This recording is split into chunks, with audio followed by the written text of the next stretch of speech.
let's move on and let's go to my second question. It refers to your research and to your book. It was published in Turkish language, I believe. And also it's about, your analysis of the link between the media as an ideological institution that produces and reproduces binary thinking of gender, hierarchies that are, that are reproduced, and so on and so forth. So explain, please, to our audience, what is the role of the media in the broader sense? Also, what is the role of maybe culture? And what has it to do with ideology and gender biases, construction of gender, social norms? Why is it important? And yeah, what was your analysis? First of all, again, thank you very much, Joseph, for giving me this opportunity and for your invitation. Today, I'm going to tell you the essence of my book that I wrote in Turkey and which is likely to be published abroad by Vernon Press in the near future. I don't know, but possibility. The media is one of the ideological institutions that reproduce the ideas and ideologies necessary for the continuity of the social organization based on gender difference that exists today. In this study, I have mentioned the benefits of the binary gender structure for the ruling classes that feed on the economic organization of society. From the 19th century onwards, the working man stored the energy necessary for him to work again and participate in production within the comfort of the family. The family which rehabilitated the working man was therefore protected by law and constitutionally guaranteed in nation states. Although women's labor and enterprise were used as cheap labor in various sectors, woman's place was for a long time in the home where the sacred family lived. Professions were gendered. Certain professions were assigned to women and certain professions to men. However, the establishment of the post-Fordist economy, especially in the 1970s, increased consumption enormously. Neoliberal policies, especially in 1980, affected gender roles all over the world. The unskilled worker in the Fordist era was male, and the new mode of production, post-Fordism, began to de-emphasize the male worker, the gender. Of course, capitalism is still male, but the new mode of production requires a more unisex and skilled worker. This change leads to significant crises, especially in countries close to change, such as Turkey, which maintains old patterns and in Turkey, state institutions and capital groups are not open to change. The 100-year-old religious and national values of the masses freeze the patterns and meanings of society. It makes society closed to change. This is because the hegemony pumped by the states, ideological, apparatus.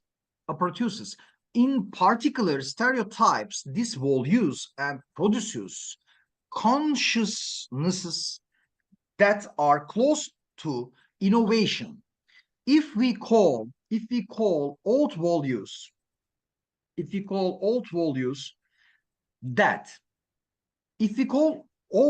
that ideological apparatuses impose the values of the dead on the present. Marx said the dead catches the living. This is precisely what I realized while working on this book. The dead catches the living. And this is perhaps most evident in the operation of heteronormative patterns.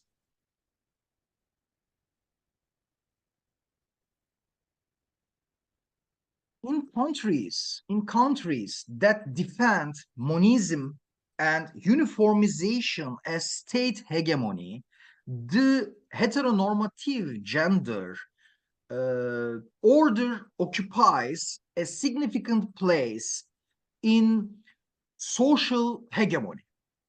The heteronormative gender order supports the static structure of the state and increases the hegemonic power of the bourgeoisie. Civil society is based on the heteronormative gender system. Uniqueness is essential, not multiplicity and diversity. The values of the majority and the masses must live on, not universal values based on respect for diversity.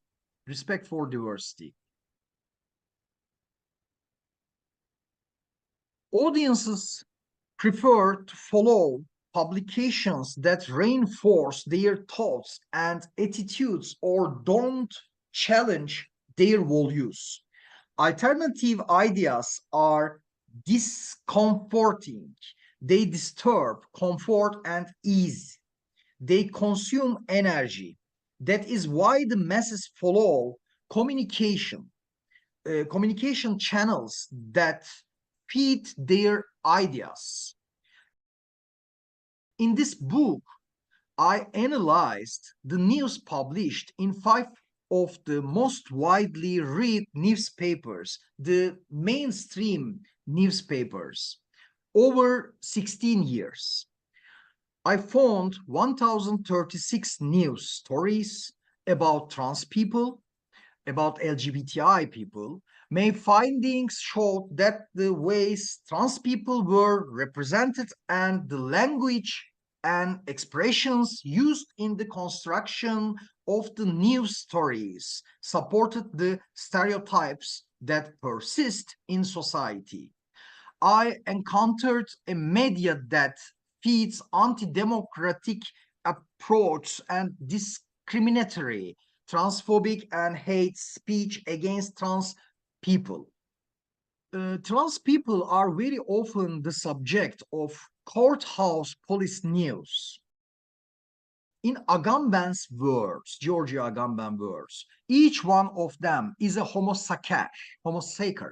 Moreover, the opinions of trans people are not included in these news reports. The most frequent news items featuring trans people are police courthouse news, where their opinions are not included. In these news items, the views of men are primarily included as sexual identities. These people are mainly civil servants, such as police officers or commissioners, statements generally. The news is constructed with their speech. As such, these people are more likely to be identified with crime in the public consciousness. In the newspapers I analyzed, the news about trans people, transgender people, is based on the positive majority, normality, and negative other mentioned by Van Dyck in his theories. in the distinction between positive us and negative other. The positive us is the Holy Family and the docile citizen, while the negative other is the demonized transgender people. When we look at the content of 1036 news articles, it is seen that the incident that concerns a person or a group is described in a language that covers all trans people. Butler and Spivak point out that the state doesn't permanently restrict individuals. Sometimes it may not deprive them of their freedoms, but it categorizes them in almost every aspect. The news reports I analyzed show that transgender people engage in virtually no vital activity. They are identified only with violence, murder, drugs, fraud, and sometimes mafia. They are portrayed negatively in almost every news report. They cannot be heard except for one point. This is where the necessity and power of the street and protest remerge. Only news about street protest increases the visibility of trans people, transgender people. Trans people can speak at street protests. At least their speaking rate increases. It is not the governor or the commissioner or another statesman, so on, who speaks for them. The discourses of transgender people directly appear in the news. The only chance for trans people and transgender associations to make their names heard is to take the streets en masse. This applies to all subalterns. In his writings on colonialism, Albert Memmi calls the categorization of freedoms, where to speak, where to live, what to do, so on, etc. Dehumanization. Dehumanization. As Agamben says, the state creates a state of exception and dehumanizes some and humanize some. It dehumanizes. Those who don't fit the ideology are dehumanized. Democracy, real democracy, radical democracy, is a state in which no one is dehumanized. Even though this is an idea, it should be put into practice as much as possible. Among the 830 news items containing negative judgments, among the 1036 news items I analyzed, I came across news headlines that differentiate LGBTI+, especially in terms of the adjectives used for them, that produce hate speech beyond having distinctive strategies such as turning inside out or labeling by gender. I saw that the news headlines that directly produce fear and hatred were used with adjectives such as murder. The news items using these expressions were titled in a way to cover all homosexuals. It exemplified that they pushed out of the norm with the strategy of dehumanization, as Memmi puts it. Transgender, whose representation rate in economic news was zero percentage, were pushed out of all life. In capitalism, unfortunately, you can't live unless you have money. In Turkey, transgender people cannot take shelter in any legal economic cycle. This is also reflected in the news.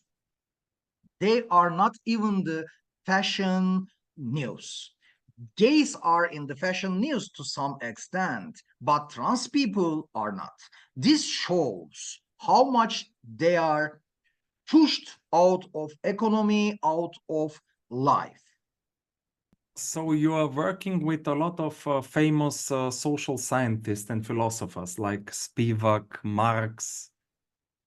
Generally, I try their usage, their theories, their instruments to adopt my culture.